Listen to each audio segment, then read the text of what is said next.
One eerie night during my mid-teens, I was home alone, engrossed in a horror movie. The plot twists were unsettling, and the suspense was enough to make me peek over my shoulder now and then. Suddenly, amidst the hauntingly silent night, I heard an unnerving scraping sound reverberating against the walls of our house. My heart thundered in my chest. I held my breath, paralyzed by the unexpected, spine-tingling noise. With nerds at their peak, I gathered every ounce of courage and ventured to the source of the chilling sound. I crept to the window, fear cascading through my veins.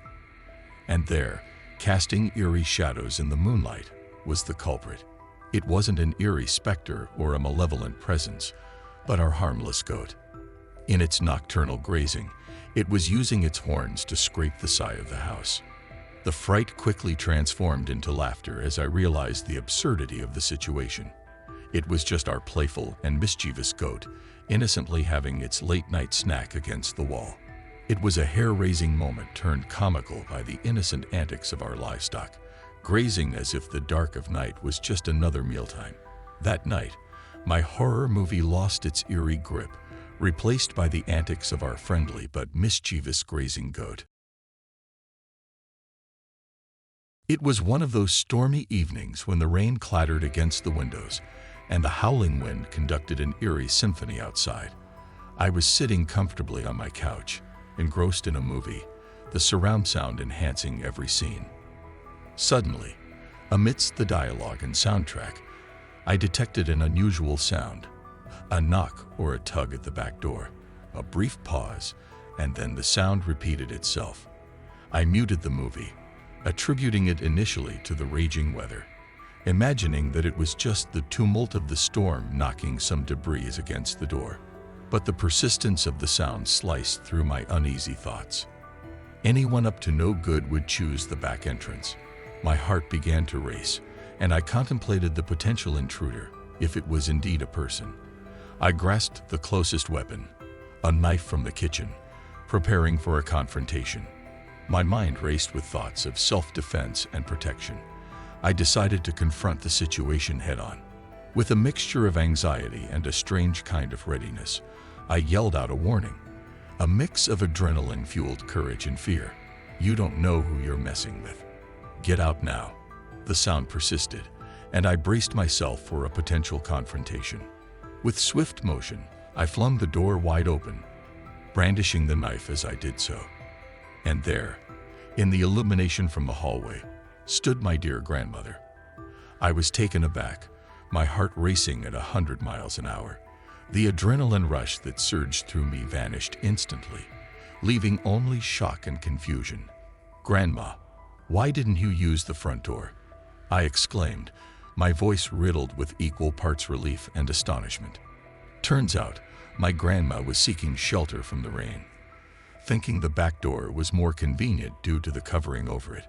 It was an unforgettable and rather humorous misunderstanding, albeit in the moment, it had me on the brink of a potentially grave situation.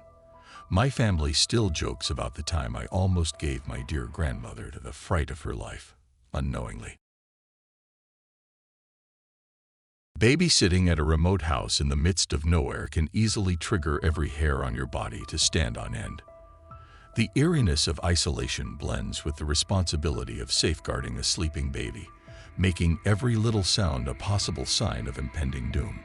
It's in those moments, alone in the darkness, that even the most ordinary sounds can morph into the stuff of nightmares. I was seated in the living room, the only source of light being the flickering TV screen, awaiting the return of the parents. Suddenly, out of nowhere, I heard the most chilling sound. The discordant, unsettling laughter pierced the quiet of the night. It was an indescribable chorus that evoked images of demonic entities. Fear wrapped its icy fingers around my heart, and the panic was real. The noise was entirely out of place, resonating through the quietness with an almost otherworldly quality. Panic coursed through me. I frantically scanned the house, locking doors and turning on lights in an attempt to fend off the lurking horror of what I thought was something sinister. As I was spiraling into terror, I began to reason with myself. Being situated in the mountains of Arizona, I realized this was a territory inhabited by wildlife, particularly coyotes, and it dawned on me. I was hearing a pack of these creatures, not an orchestra of malevolent beings. Their communal laughter, although terrifying, was their natural way of communicating. These were not the movie-stereotyped wolf-like howls. This was an amalgamation of snickers, cackles, and howls, creating a symphony of eerie laughter that could chill the bravest of souls. But with my newfound realization, I breathed a sigh of relief mixed with a tinge of amusement at my overreaction. It was my first encounter with such a chorus of coyotes, and it's one of those moments etched into memory, reminding me of the wonders, and yes, the spooks of nature. Living in a slightly rural area has its own peaceful charm until the night the unexpected turned downright terrifying. It was well past midnight, and an insistent banging suddenly echoed through the quiet. Initially, I thought it was my boyfriend seeking a late-night visit, something that wasn't out of the ordinary. However, the startling realization dawned when I approached the door and peered through the small glass window, expecting to see him, but was met with the view of an unfamiliar bearded face. That surreal, heart-racing moment quickly shifted into a scene reminiscent of a horror film. Panicked, I reached for my cell phone, only to face the cruel reality of a dead zone with no signal. My next move was to grab the trusty landline, but the attempt to call 911 was met with chilling silence. The line was dead. The familiar trope of the killer cutting the phone line in horror movies now felt too close to reality. As the stranger persisted with fervent, drunken demands to be let in, I clutched the biggest chef's knife I could find and barricaded myself in the bathroom. Perched on the edge of the tub, a plan emerged. I would pounce from above if he tried to force entry. Fear coursed through me, but a shred of pride lingered in the surprisingly logical defense strategy. The situation escalated as I heard him make his way around the exterior of the house, brushing his hands against the siding and banging on the walls. For a brief moment, my clever plan offered some reassurance, but then the chilling realization hit me. The sabotaged phone hadn't been charged for days, and maybe one of the other handsets still worked. The task of locating a functioning phone amidst chaos was heart-thumping, yet the ray of hope appeared as I found a charged handset. Dialing 911 brought a mix of relief and agony. The closest officer was a daunting 15 minutes away, while the dispatcher advised me to stay on the line. The bathroom turned into a refuge for what felt like an eternity.